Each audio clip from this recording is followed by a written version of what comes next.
So welcome to JB Media's free community webinars. My name is Sarah Benoit, and I'm really excited to have everyone here today to talk about tools and tips for creating and offering simple online webinars and classes. So we're going to talk about a lot of different perspectives on how we can create virtual offerings. And over the last 5 years especially, I've been teaching quite a few different styles of classes online.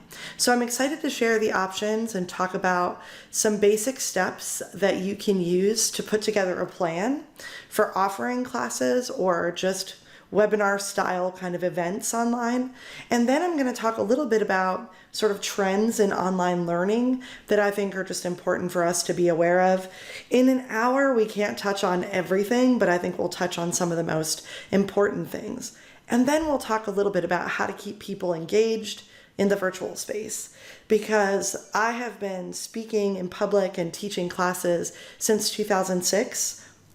And when I made the transition to teaching and speaking online quite a bit more frequently, I realized, I'm comfortable in a lot of ways teaching and speaking, but the online world is just different. And especially for those of you who have experience in person, there's kind of an energy that you feed off of when you have people in a room for you. And so how do we create that same excitement level and commitment to the work and engagement when we are doing something more like what we're doing today, right? Which is meeting via an online classroom or a video conferencing system or something of that nature. So a couple housekeeping things. One, you will get a copy of this recording as well as the slide deck that you can download after the fact. So either Jenna or I will send that out to everybody by email tomorrow. We do have another webinar coming up next week on 3/31. So if you go to our community page on JB Media Group's website, you can see that next class, which will be about facilitating online meetings. And so we'll make sure that we share that link with you as well. And then finally, you have the chat available. You should also have the Q&A feature available. So I want to encourage you while we're talking over the next hour to feel free to chat in questions or put something into the Q&A that you'd like to discuss. The system will tell me when you're doing that, so I'm glad to stop and answer any questions as we go along.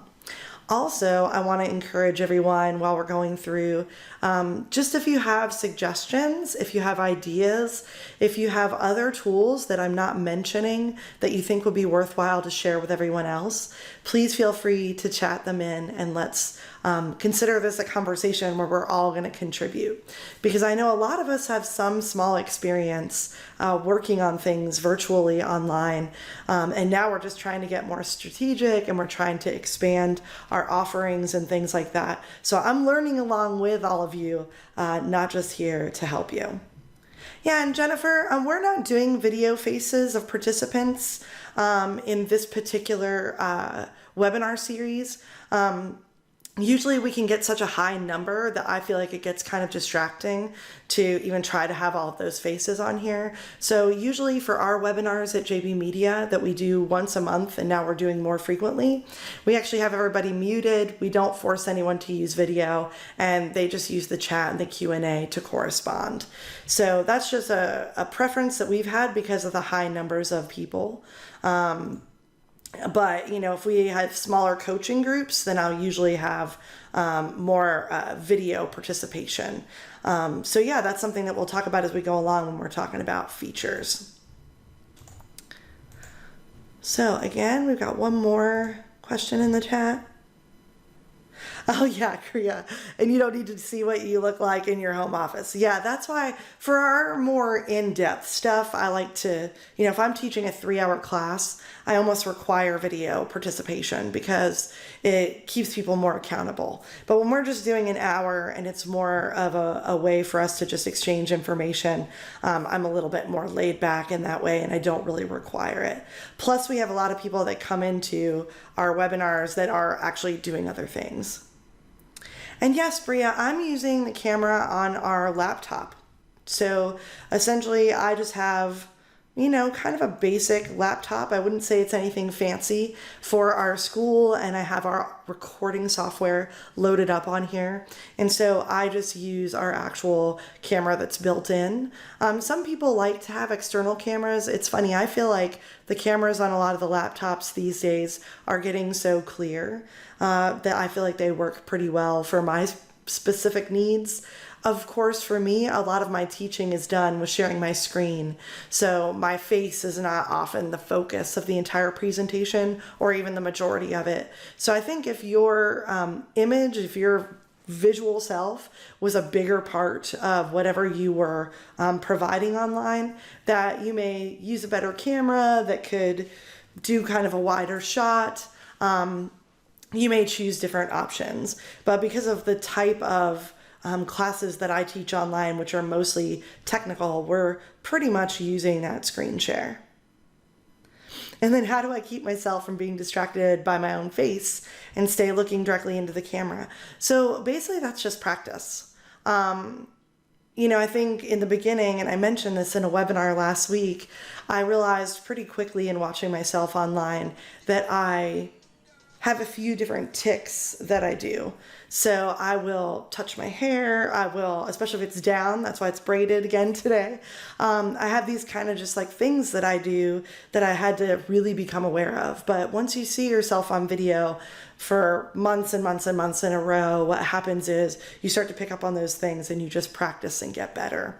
So also, again, because I'm sharing my screen, the video is actually down in the right-hand corner or wherever I want to place it. So I try to place it somewhere that's not going to be too distracting for me. But overall, it's kind of funny. It's really just practice and, focusing in on what you're talking about and really thinking about, I try to imagine that the students are in front of me, right? So I've just practiced that over time. But so again, I want to go ahead and get started. And the first thing we're going to talk about, and again, for those of you who don't know me, I'm the co-founder and lead instructor of the JB Media Institute. So I've been teaching online, like I said, for about 5 or 6 years pretty intensively. So the first thing I want to talk about is just outlining your course and how you can start to put together your idea in a more concrete way. Because a lot of us right now maybe have taught a few courses online or maybe not at all, but we have great ideas for things that we could do that people would find really valuable. So the first thing I like to kind of sit down and do is really brainstorm out what the course curriculum is going to be, or if it's just a single class that I want to offer online, kind of what will be involved in that class. So there's I've outlined a number of questions that I think are important to think about in the beginning as you're actually outlining the course itself. So is it going to be a one-off or is it some kind of series? So, is it sort of one specific topic that you're going to cover that's pretty niched and around building a singular skill or gaining a singular understanding? Or is this sort of a bigger picture perspective where there's an overall topic that needs to be taught, but it will probably require a series of classes within a longer course. Sometimes it really just depends on what it is that you want to offer. Some people also will start with something more specific and then realize after that they could turn it into a series by putting add-ons to that first class that they offered. In regards to a similar thing is thinking about that sort of beginner, intermediate, advanced. So there's definitely a lot of course materials that I've created where I know there's going to be a section that's really good for people that have almost no marketing experience. And there's going to be a section that's much more fun for people that already have some level of experience. So when you're trying to decide on one-off classes or a series of classes, things like that, it can be helpful to think about it from that perspective. Who are the students that you think you're going to get, and what types of needs do they have, and what level of understanding should they come through the door with? And then, are you going to be the only teacher, or are you going to bring other experts into the mix? So this can be done in many ways. I've definitely met people who are co-teaching different programs online. So it might be a collaboration of 2 or 3 different people that have different types of expertise, but they're building one sellable program and they share the revenue. It could also be that you want to feature other experts. Even though you may be the main teacher, you want to be able to bring in other people as well that will talk about their perspectives and potentially add to the conversation. So that's definitely a lot of what I do, is kind of a mixture of these things. I teach a lot with Justin Bellamy, who started the JB Media Institute with me, but I also bring in other guests for a variety of different things, from just doing free webinars to actually teaching individual classes inside the program, writing different materials that we use. So this is where you kind of want to start out. It's just that topic. What is it that you're going to really teach? And how do you think that information needs to be broken down? And I want to encourage you to ask people for their opinions. If you don't feel confident about knowing the answer to some of those questions, maybe talk to other people that are teaching online classes, talk to any in-person students that you've had and get their thoughts on it, but definitely create a feedback loop if you feel like you need more opinions than just your own. So the second thing that you want to brainstorm is really the course motivations. So why are people going to buy the class that you're teaching? Why are they going to take the program? What is going to motivate them to pay money and commit to it? I think this is where a lot of times our tendency is to explain exactly what skills you're going to get. So for instance, a lot of times in the beginning, when I started teaching for the JB Media Institute, we would talk about that bullet point of skills that you're going to get by being in our course, right? You're going to learn how to better optimize your website. You're going to do more effective social media marketing. You're going to make stronger relationships and partnerships with other organizations that can build your brand. Those things are great because they are the literal takeaways of the class in a lot of ways. The problem is that when we're first offering it to people, it doesn't create as much of an emotional connection when we talk about it that way, when we're so factual about the takeaways. What people really want to know in the beginning when they buy the course is, how are you going to help them? How are you going to make their life easier? What problems are you going to solve? What questions are you going to answer? I think this is a really important piece to thinking about, not just the what, but the why, right? And how are we going to maybe even take the experiences we've had in the past and then use them to sort of understand what the motivations are. So again, Justin and I, because we had been teaching in person previously to going fully online, we were able to really have access to our in-person students and connect with them.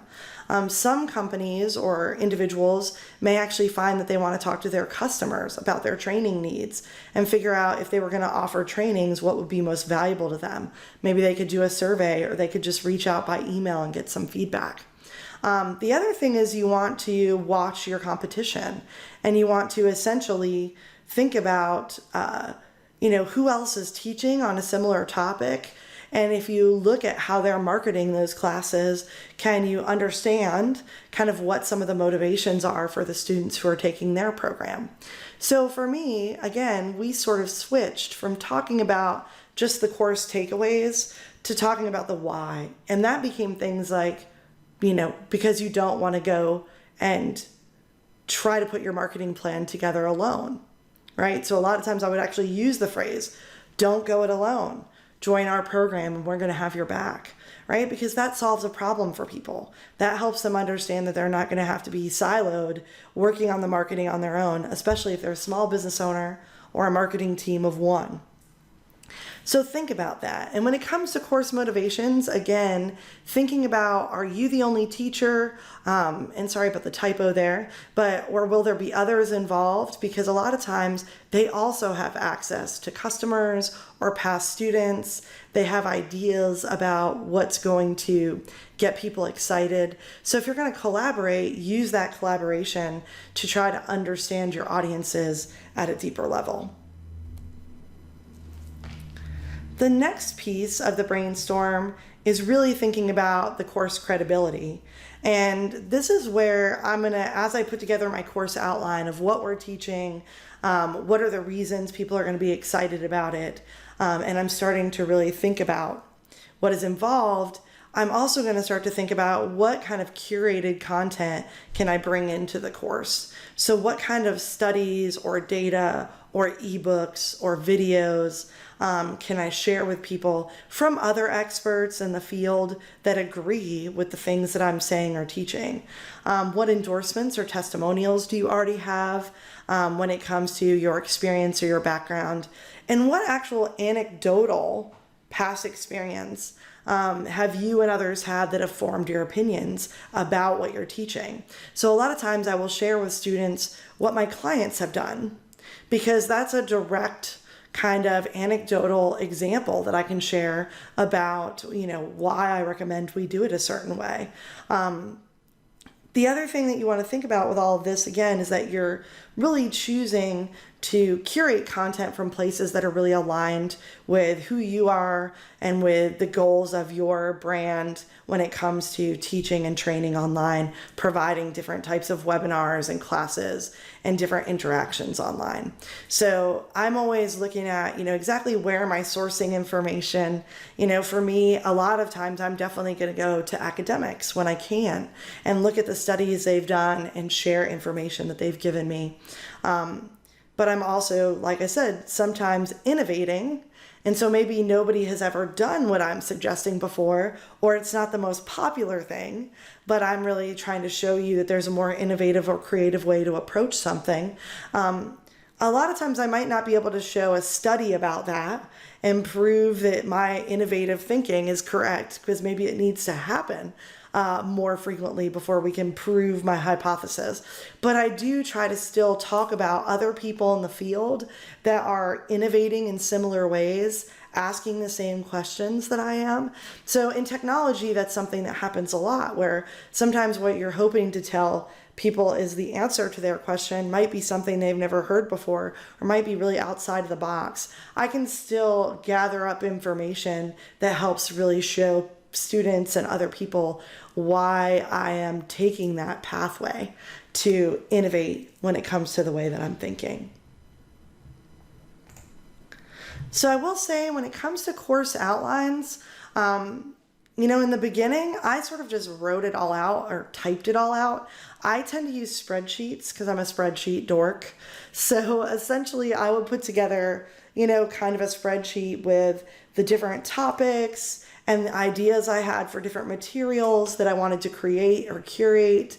As I laid out the different topics, it helped me sort of get a visual on maybe how frequent the class is, if it's a series, how many hours it might take for me to really teach people this information. And I started to just get a better sort of view of what the whole class entails. I know other people, sometimes that are more visual, will actually take a big piece of note paper and actually draw it out, right? So they'll kind of do like an old school brainstorming with little circles and connect things.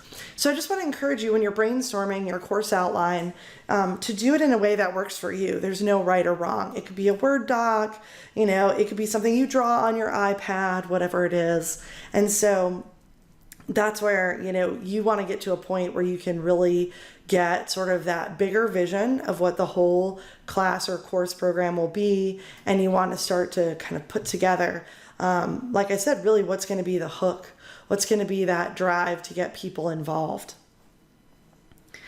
Once you've got that course outline, you sort of start to become aware of the different materials you're going to have to make if you don't have them already created. And you also start to think about, okay, there's different tools that I'm going to need to make this happen.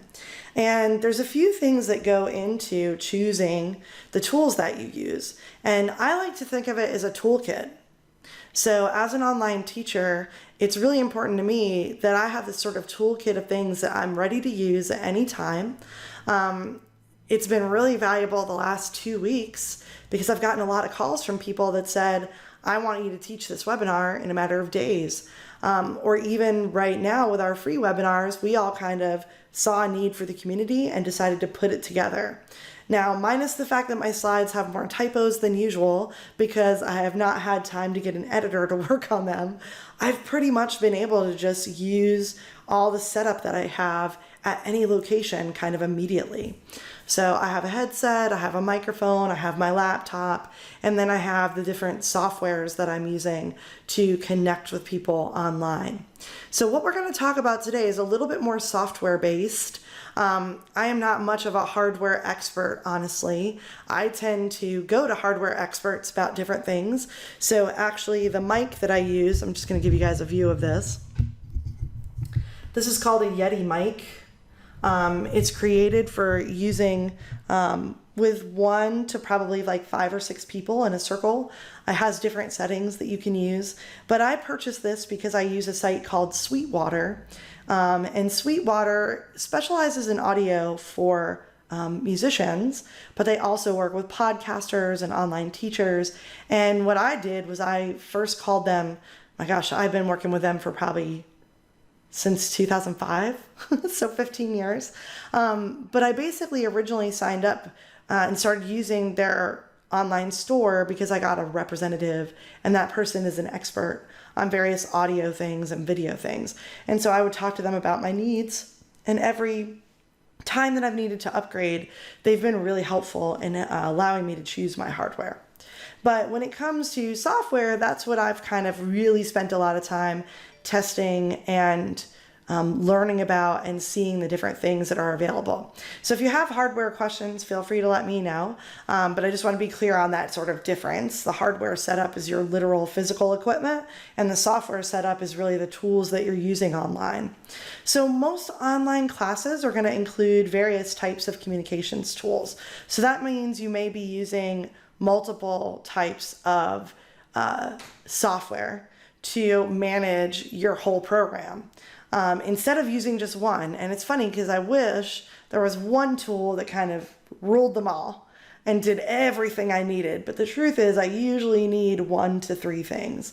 But most of these software tools are going to fall into one of these categories, or they're going to include multiples of these. So having some sort of chat, individual versus group, having some sort of project management style software. So being able to potentially give people tasks, allow them to communicate on different projects and things like that. Having video conferencing like what we're doing right now, and possibly even, live streaming types of tools. Having cloud access, so being able to store different class files up in the cloud so that people can get them from anywhere on any computer. And then usually having some sort of group style feature. So having a way for students to especially interact with each other and interact with you simultaneously.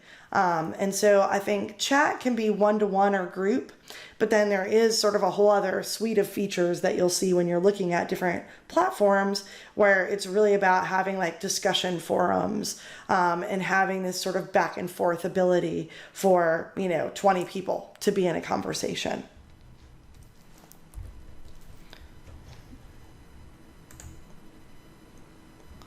So when it comes to necessary features, I feel like this is a natural place after you've outlined your course to kind of go with your next brainstorming, right? Which is to really think about what features do you need in your toolkit?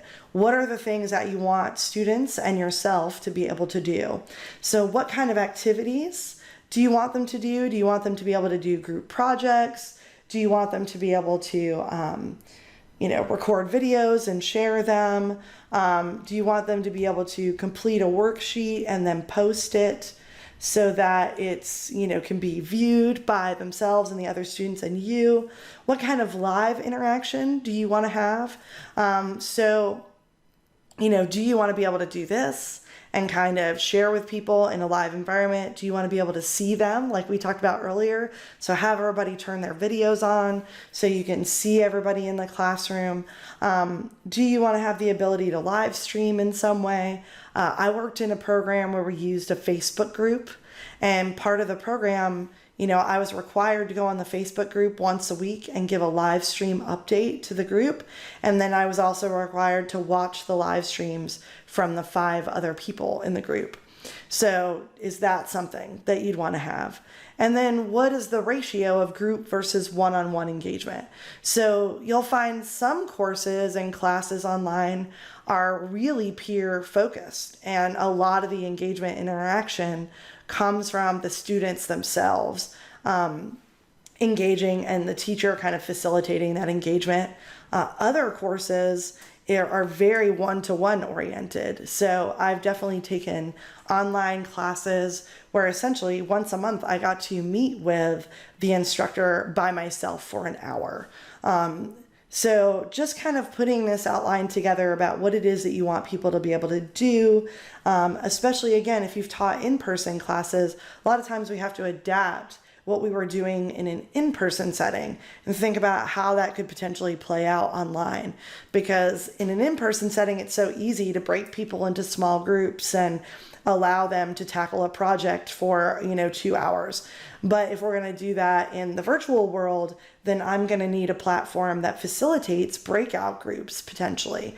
So Zoom and Blue Jeans are good examples of conferencing systems that will allow you to kind of have one larger group and then allow individual people to break off into smaller groups and have conversations. So just making sure that you're putting that together and thinking about it while you're looking at the different options for software is going to be important, because when we look at all the different software options, the final decision comes down to, will the platform that you're choosing do what you want it to do? And I know it takes a little bit of time to research this, and a lot of us right now don't have a lot of time to pivot where we're at. So I want to encourage you to maybe err on the side of simpler is better in the beginning, get things rolling, and then think about how the next time you run the class or the next group of students that you invite, how you could adapt or shift the tools to include more of what you want. So I do think in a perfect world where we did not have the coronavirus happening right now, we would all have, 2 or 3 months to plot out our course and think about it in depth and put together our outlines and then design our modules and, spend all that time. And hopefully in the future, we'll have more time to do that stuff. But I want to encourage everyone right now, if one of the things that you need to do to pivot your work is to move into this arena, then keep it simple, right? And focus on what you can provide right away, and don't be afraid to evolve and adapt in the next version and the next version and the next version. So think of it as constant improvement, right? As we're teaching online, we're going to get these opportunities to just do better and better. So Jenna, who works with me at the Institute, we can tell you, we started with a different video conferencing platform, and eventually we moved up to Zoom. We were originally on Join Me because it was free in the beginning. We first were on one online platform for our classroom, which was called Topics.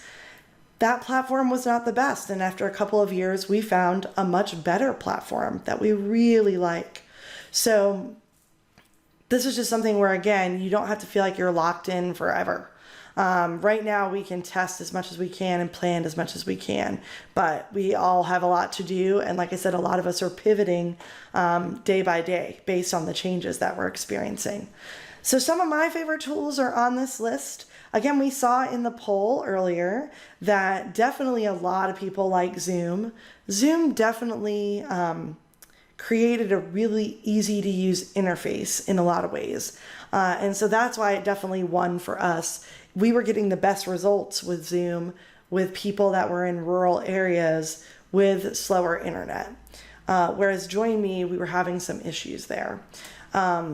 There's lots of different styles of tools too, like the slide I showed you, chat, project management, all of that stuff, the cloud.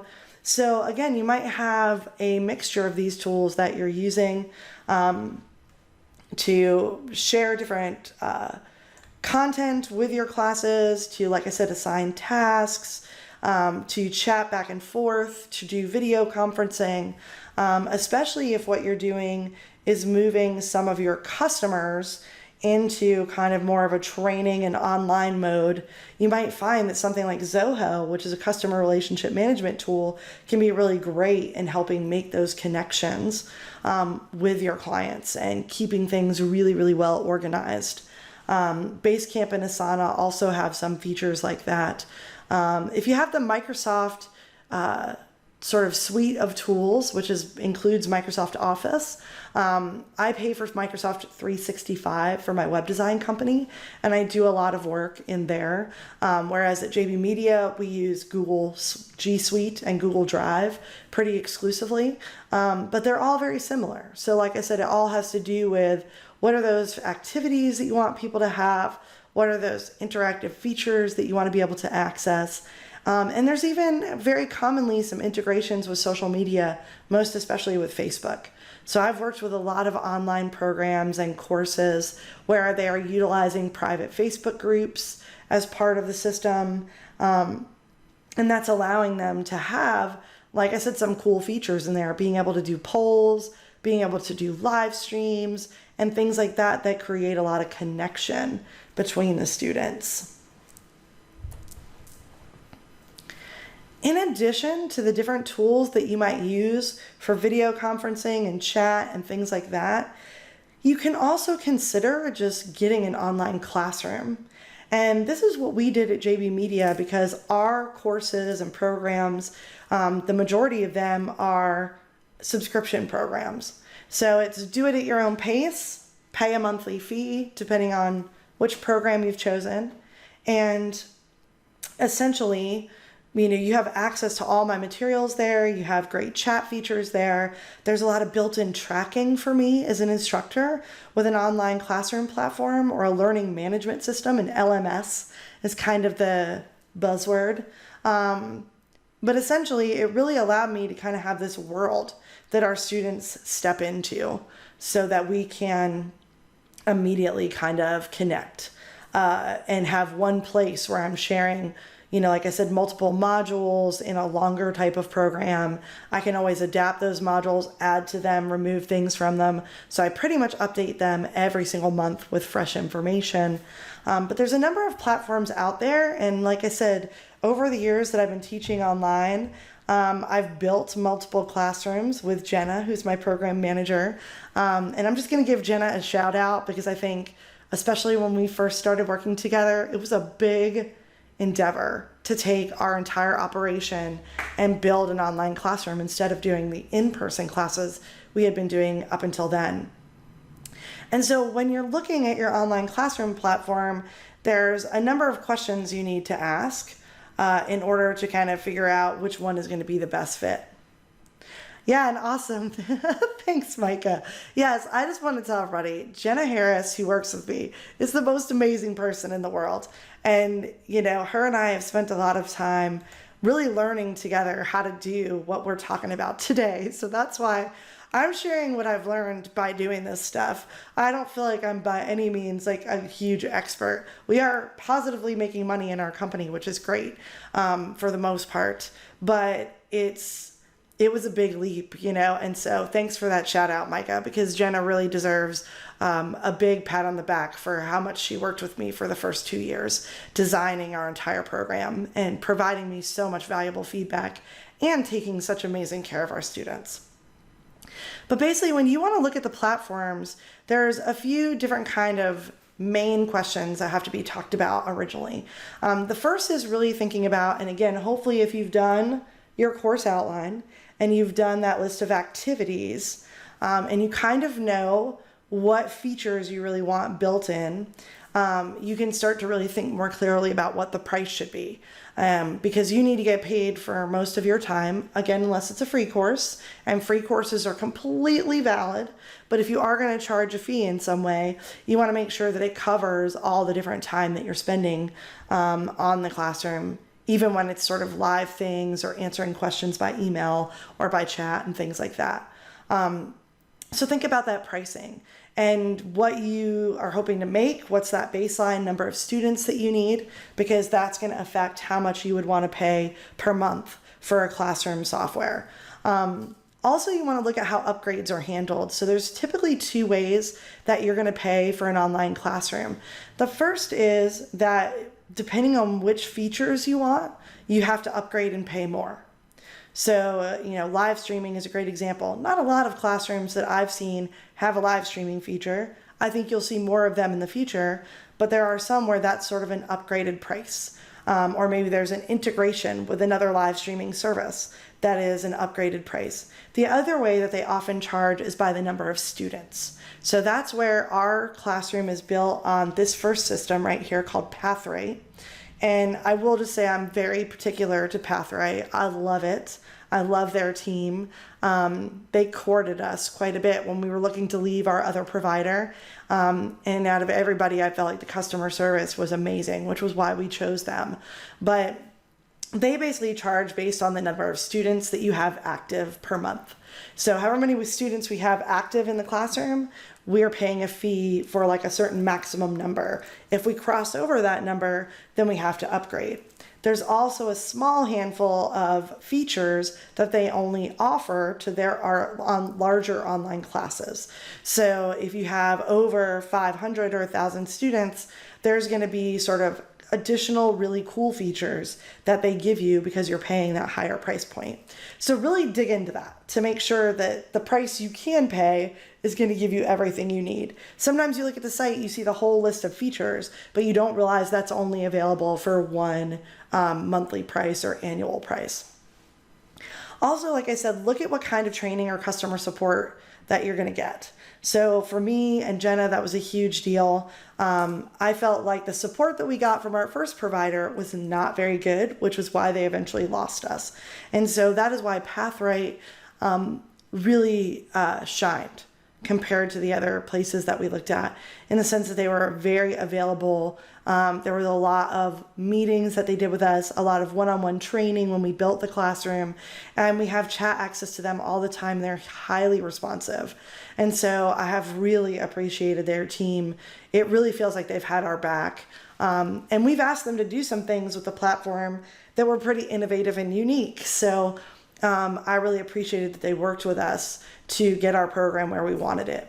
And then really thinking about that charging. So what you're going to charge the students, is it a one-time fee or some type of subscription fee for a program they would do over a longer amount of time? That's important because the payment features might be different depending on which system that you choose. So again, PathRate is my favorite. A close second that a lot of my colleagues have used, and even some of my students who have started their own online classes have used, is Thinkific. And Thinkific also seems to have great customer support, and they're fairly affordable entry. And they have a number of great features built in.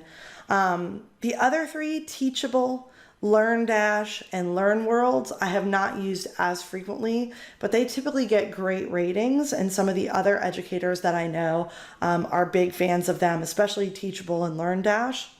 So those are kind of my top 5 picks. You can, of course, Google Best LMS 2020 and dig into what other people recommend as well.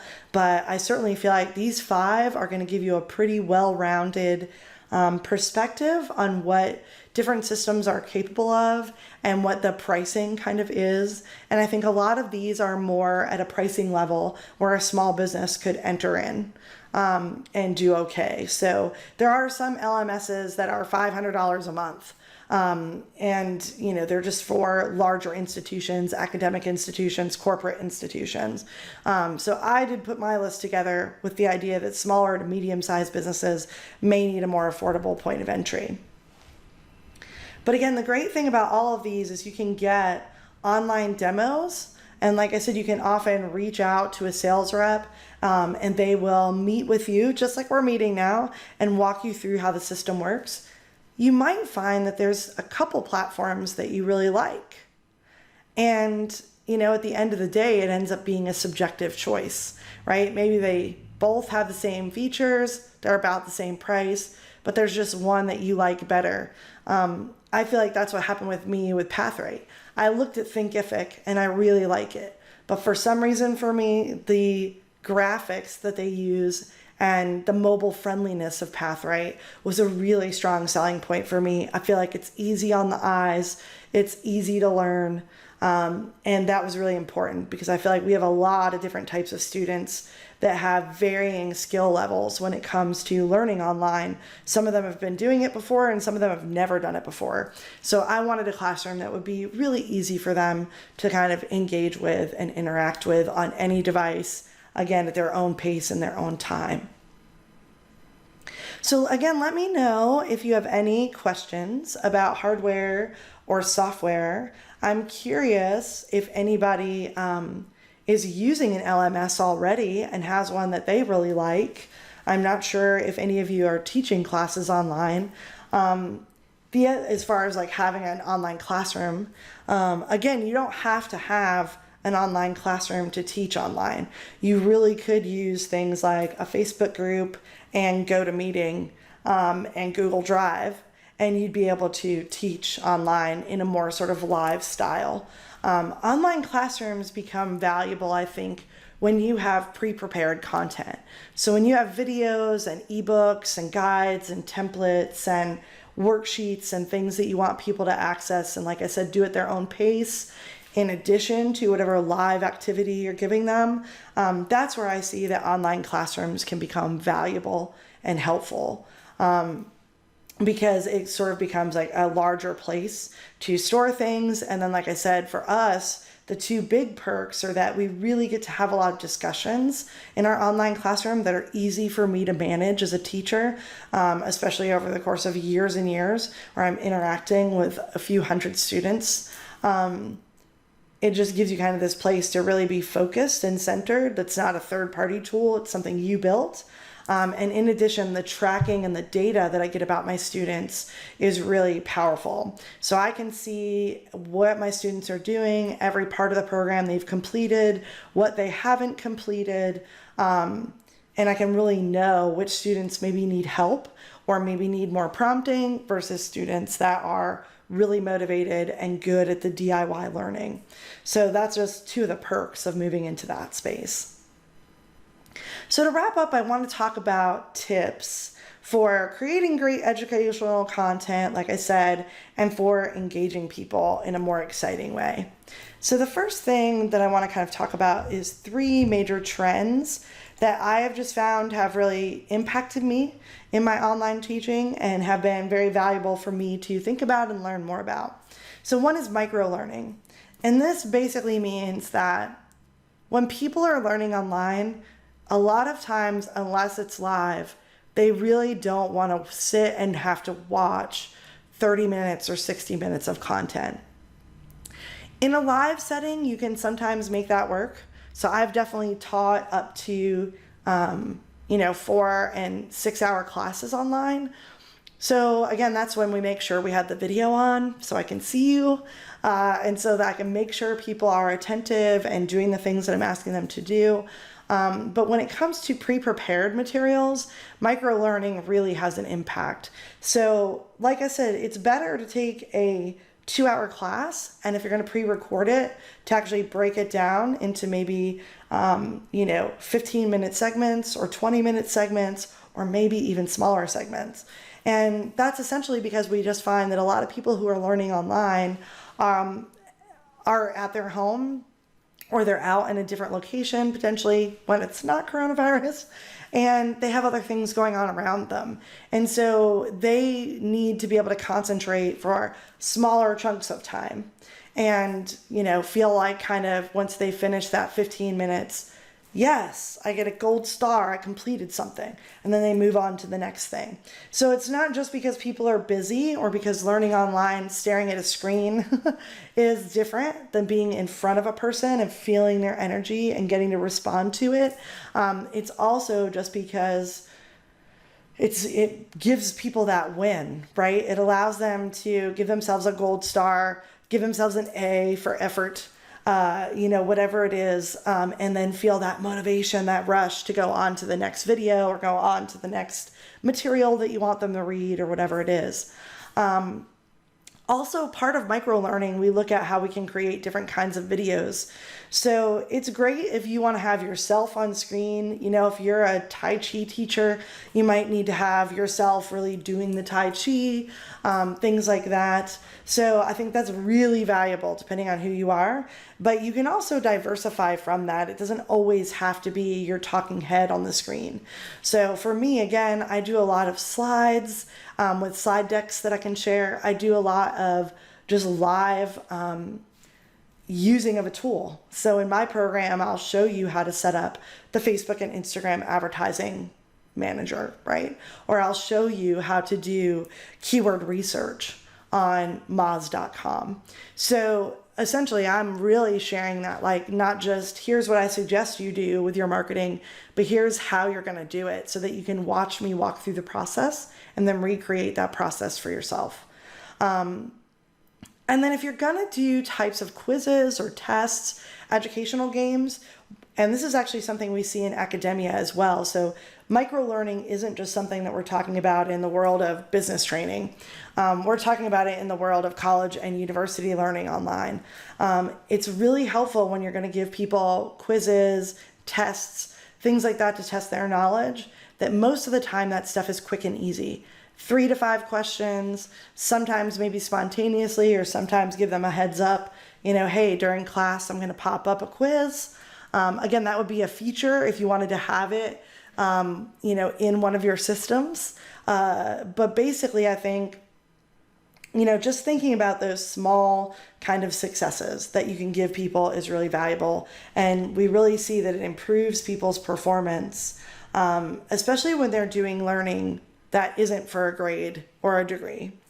Also diversify your video. So microlearning says learn in chunks, but diversifying your video means, you know, parsing out the information, like I said, in different ways. So think about how live streaming or webinars can be part of the program to build that real-time engagement, versus having pre-prepared video content that you're requiring them to watch and then maybe do something with once they've watched it. I feel like you really want to kind of move those things around, have a few different options, because different students are going to thrive and get excited in different ways. And then in the reverse, don't hold back from asking your students themselves to make videos.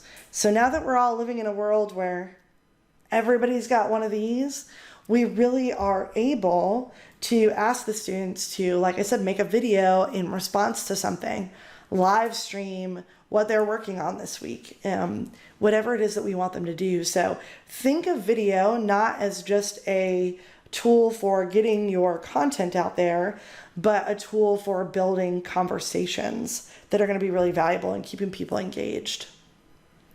And then social learning is the third trend that I think is super valuable. So peer feedback matters. Being around other people, even if it's in a virtual classroom, is motivating. And when students are asked not to just talk and share and do whatever it is they're learning, but they're also asked at different times to listen to the other students in the program, to me, it creates a different vibe. And I've seen this especially because the core of my student base are marketing professionals. So all of them have skills, all of them have knowledge, they have jobs in the field. So oftentimes they can support each other in a way that really enhances the support that I'm already offering.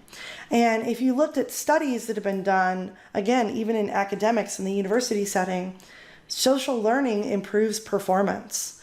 So being able to look at what other people are doing, see their examples, if everybody's writing a paper, for me to present my paper, but then read the papers of some of the other students, that will really help expand the way that I'm integrating the knowledge or the skills that you're giving me. So those three things I think are really valuable. And again, these are trends in the whole sort of educational world that we're talking about more and more, because so many universities, colleges are putting their students online, and because we've seen, again, that, you know, what we have available at our fingertips now has changed our behaviors when it comes to learning. So a lot of the ways that we used to think of teaching people were based on the idea of everybody sitting in a classroom and listening to lectures and things like that.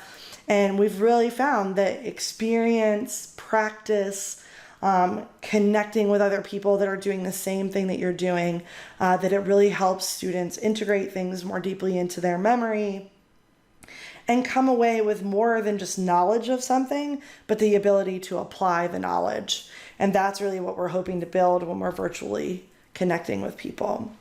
So the other few tips about engagement that I'll give you are, one, in the spirit of that social learning, there's something that's getting discussed a lot in the online educational world, which is learner to learner, or L to L style teaching. And so this is where we really, as part of our course outline and as part of the software that we're choosing and the systems we're putting together, really think about how we're going to get our students not just excited about connecting with you or me as the instructor, but connecting with each other as people who have a shared goal of learning. So how are you going to facilitate this? Again, some video conferencing systems or even kind of online classroom platforms will have things like breakout rooms where you can say, I'm going to split my class into groups of 3. We're all going to meet the first 2 times together. The second 2 times, the small groups will meet, and we'll come back around and complete whatever we're working on. So that's just one example of how you could do that. But thinking about how we want to facilitate that stuff in a live environment especially, because sometimes there's something powerful like having us, if we had 2 hours today, I could give this presentation, then I could maybe assign everybody to go talk to each other and give you some tasks to do together, where you would learn about each other and also, again, apply some skills.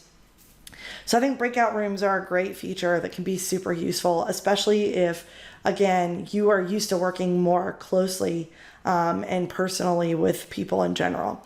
Social media interactivity. So again, giving learners a way to connect online. One of the things I was thinking about over the last month is we've never created an alumni group on Facebook for our students. But I think if I was ever going to create one, now might be the time to connect everybody. And especially because we've had students that got to know each other in our program, how could we maybe reconnect them and re-engage them and make a space for them to feel supported by JB Media?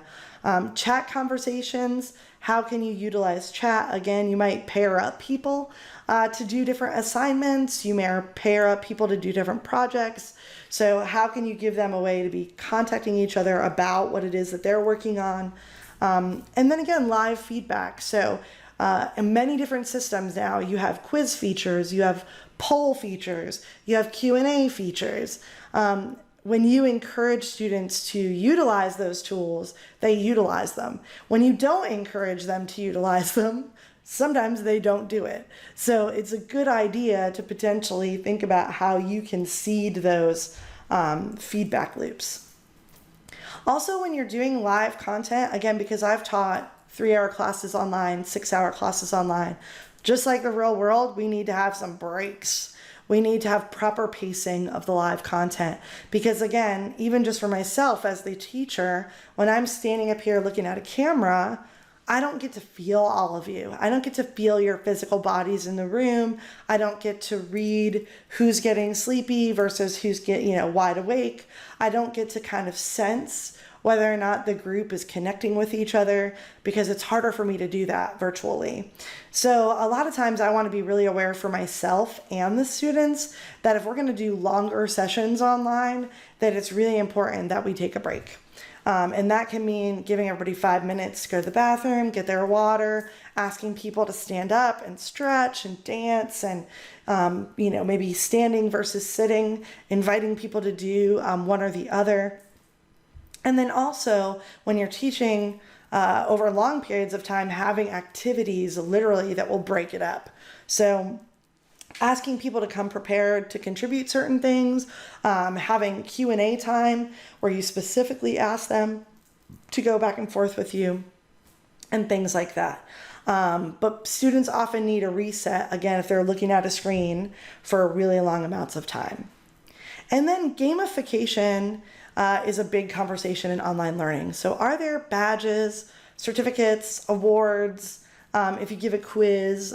In my classes, we don't really do A pluses and things like that, but there's a reason why in traditional learning you do things like that, right? You get grades and so forth. You have tests, because it kind of is a way to bring everybody together again, to give them the opportunity to win or excel.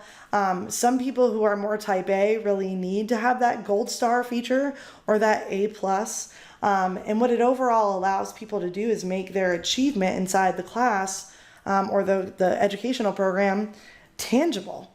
Right? So depending on what you're teaching, sometimes fostering even a little bit of competition is good. And asking people, giving them a timed amount of time to complete something, recognizing people who are going above and beyond, giving people a way just to share their accomplishments in a more tangible way, to me makes a really big difference on how engaged they feel and how excited they feel. And then make sure you have a plan for doing regular check-ins with students. It's really important virtually, especially, to either have, just like some sort of pace again to when you're reaching out. So maybe it's regular emails that you send every week. Maybe you do a video update as the instructor once a month to talk to people. You can also require that students send you back regular check-ins, again, to make sure they're on track. And any time that you can incorporate video into these communications and check-ins, I think it's going to have a more powerful effect in a lot of ways. Thanks for being here, Micah. Really appreciate it. So finally, have fun. If you're going to build a course online, if you're going to start offering educational webinars, whether they're free or paid, if you're going to really pivot what you've been doing in person to make it more available, whether people can come in person or not, you want to give them access to it in the web and in the internet world, have a good time with it. It's really easy, I think, to get caught up in some of the tech, to overcomplicate the situation, and also to expect our own selves to know all the answers, which we can't. So don't expect yourself to know all the answers. Like I said, start simple, keep exploring your options, always continuously improve. And when you can, give yourself time with your students to connect without a learning agenda. You can also create social spaces. You can create spaces for inspiration and humor. You can create spaces for students to share their personal stories. So a good example is in my program, when you first join, I ask you to tell us who you are and what you do, but also what strengths and weaknesses you're bringing to the topics that we're about to discuss. And I think that sets a different tone right from the beginning. So if anybody has questions, I know we're right at the end here, so feel free to hop off if you need to. Like I said, you will receive a copy of this along with a button to click and download the slide deck. I'm really grateful to have everybody here, but like I said, feel free to chat in any other questions or drop them in the Q&A, since I definitely have a few more minutes. And also, as you look through this slide deck in the future, I want to encourage you to share it with anybody that you know could use support. There's a lot of information about our free learning opportunities that we have coming up over the next few weeks. And then also don't hesitate to reach out to me by email if you have any additional questions. So thank you, Jennifer. Thank you, Kathy. Thank you, Kriya. So glad all of you could make it. Thanks, Elizabeth. And like I said, please consider me really a support system here in Asheville and beyond. I know I've been doing this for 5 years and I'm in a constant learning sort of mode when it comes to teaching online, but I'm really glad to share any of my experiences, any of my software or hardware recommendations, any links that you think you could use. Please feel free to just email me directly at the email that you see here, or Facebook message me, or message me on LinkedIn, whatever's convenient. And I'm glad to share as many resources as I can. And thanks so much, Anna Monica. I'm really glad that this was helpful for everyone. And like I said, I want to make sure that everyone knows next week we will be talking about how to facilitate online meetings for those of you that are working more just with meetings and not really classes. And so I thought I saw another question pop up here. I don't know if that person is already gone, but if you have any questions, please feel free to chat them in, and I'm glad to answer them. But thank you so much, everyone. I really appreciate you joining us today. Like I said, feel free to share all of the resources that I've shared with you. And don't forget, we're all in this together. And if we all work together, then we're all going to be able to work through everything that's happening and achieve our goals. Thanks so much, Evan.